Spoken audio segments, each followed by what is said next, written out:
వెంకటేశ్వర్లు గారు కంక్లూడ్ చేసేయండి. ఎవరు చేసినా అతను యంగ్ పర్సన్, యంగ్ పొలిటికల్ అదే. అలాగే అలాగే ఒక నిమిషం వెంకటేశ్వర్లు గారితో కంక్లూడ్ చేద్దాం, టైం లేదు, అయిపోయింది. ఇప్పుడు ఒక నిండు ప్రాణాన్ని కోల్పోయారు, అక్కడ ఒక కొడుకుని కోల్పోయారు. ఆయన రెండు వర్గ పోరు అవ్వచ్చు, పార్టీల మధ్య పోరు అవ్వచ్చు, ప్రాణాలు తీసే వరకు కూడా ఎప్పుడు వెళ్ళకూడదు. అసలు అది మంచి పద్ధతే కాదు. కానీ ఏం చేస్తాం, కొన్ని ప్రాంతాలు పర్టికులర్గా ఈ ప్రాంతంలో కొద్దిగా ఎక్కువ తక్కువలు ఉంటాయి. అందులో పల్నాడు ప్రాంతం ఆ రకంగా కొంత హిస్టరీ ఉంది. కానీ ఈ పర్టికులర్ ఏరియా మాత్రం చాలా ప్రశాంతంగా ఉందని చెప్పేసి నాకు పెద్దగా ఐడియా లేదు, నాకు చిన్నపరెడ్డి గారు చెప్తున్నారు. ఏదేమైనా కానీ ఒక క్లీన్గా నేను ఉన్నదన్నట్టు అంత బాధను కూడా దుఃఖాన్ని కూడా దిగమింగుకొని చాలా ఓపెన్గా మాట్లాడారు. కాబట్టి దీంట్లో పెద్దగా రాజకీయాలు చూడాల్సిన అవసరం లేదు. కాకపోతే ఏంటంటే ఇది అడిగిన ప్రశ్నకు వచ్చిన సమాధానం కొంత ఇది వైరల్ అవుతున్న నేపథ్యంలో ప్రజల్లో ఒక రకమైనటువంటి నెగిటివ్ కూడా వచ్చేటటువంటి పరిస్థితిలో మాట్లాడాల్సి వస్తుంది. వెంకటేశ్వర్లు గారు దీన్ని ఎలా చూడాలి సార్?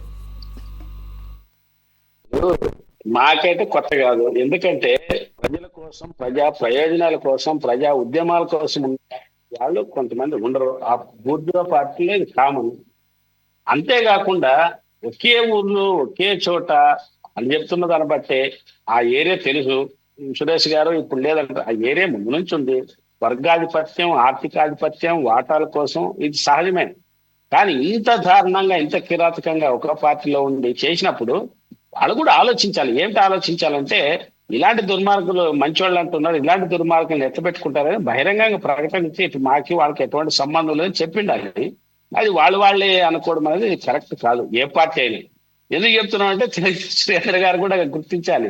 ప్రకాశం జిల్లాలో 6 నెలల క్రితం జరిగింది, ఆయన కూడా గుర్తే ఉంటుంది.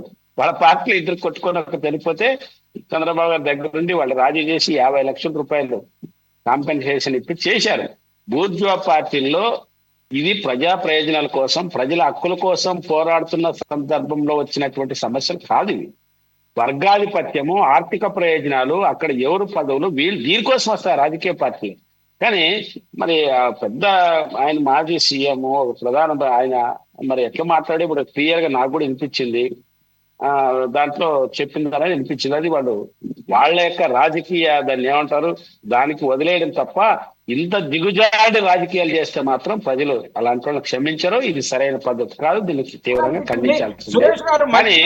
మంచి సాంప్రదాయంగా ఒక సబ్జెక్టును తీసుకొస్తే కనీసం ఆ పిల్లోడికి 35 సంవత్సరాల పిల్లోడు చనిపోయి నివాళులు అర్పిద్దామన్న సెన్స్ కూడా లేకుండా మాట్లాడేటటువంటి విధంగా ఎమ్మటే బురదేశాడు. తెలుగుదేశం వాళ్ళ కన్నా మీరెక్కువ రెడీగా ఉన్నారే.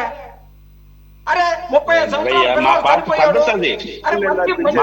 పద్ధతి వాళ్ళు తెలుగుదేశం వాళ్ళు కూడా విన్నావయ్యా, తెలుగుదేశం వాళ్ళు కూడా అందరికీ తెలుసు.